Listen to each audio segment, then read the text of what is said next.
আমার শ্রদ্ধেয় শ্রোতাগণ, আজকে কাল সাঁঝির শয়তান সম্পর্কে আপনাদেরকে কিছু বলবো এবং তার ঘটনাটা আপনাদেরকে শোনাবো। আজ থেকে বহুদিন আগেকার কথা। আমরা মাগরিবের নামাজের পর বারান্দায় চৌকির ওপর বসে আছি, গল্প করছি।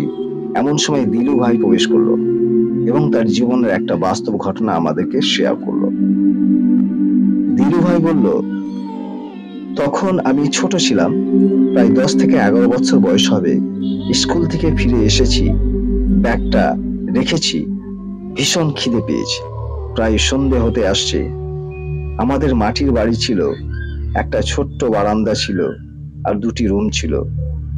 আমি বারান্দায় বসে আছি, মা খাবার এনে দিল।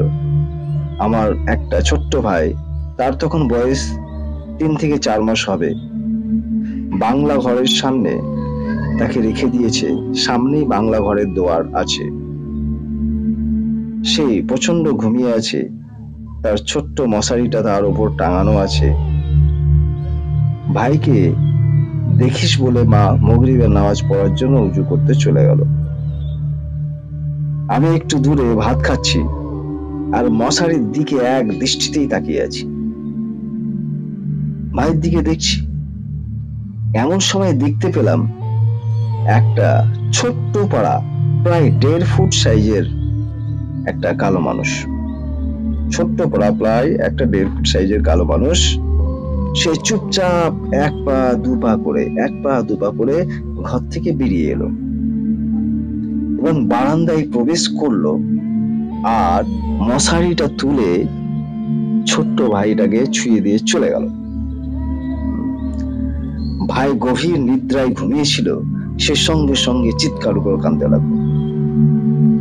আমি সঙ্গে সঙ্গে তাকে দেখার জন্য বাংলা ঘরের দিকে ছুটে গেলাম। বাংলা ঘরের কপাটটা খোলাই ছিল, কিন্তু তাকিয়ে দেখি যে সেখানে কোনো কিছুই নাই বা কারোর উপস্থিতিও নাই।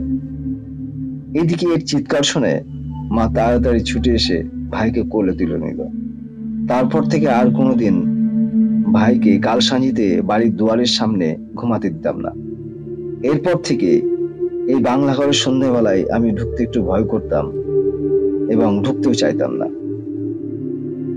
কারণ ওই কাল সাঁঝির শয়তানটা আমি একা দেখেছিলাম। আজকে বুঝতে পারলাম যে পাশের বাড়ির লোক যারা সন্ধ্যাবেলায় ভূত দিকে ছুটে পালাতো, সে প্রায় বলতো ছোট ছোট হাত আছে, ছোট ছোট পা। আমরা তার কথাটা শুনতাম না এবং ভাবতাম ভণ্ডামি করছে, কিন্তু আজ বিষয়টা নিজের চোখে দেখে বিষয়টা বুঝতে পারলাম তারা ভণ্ডামি করতো না, বিষয়টা সত্যি ছিল। আপনার নিজের ভৌতিক অভিজ্ঞতাগুলোকে অন্যের কাছে পৌঁছে দিতে আপনার ঘটনাটি আমাদেরকে লিখে পাঠান। আমাদেরকে ইমেল করে পাঠাতে পারেন কিংবা ভয়েস রেকর্ড করে এই হোয়াটসঅ্যাপ নাম্বারে পাঠাতে পারেন। অডিও ক্লিপের সঙ্গে নারায়ণপুর ভূত এফএম-এর সঙ্গে আপনারা যুক্ত থাকুন ও আপনাদের অভিজ্ঞতা শেয়ার করুন। আমরা আপনাদের অভিজ্ঞতাগুলিকে এবং ভৌতিক ঘটনাগুলিকে তুলে ধরার চেষ্টা করব।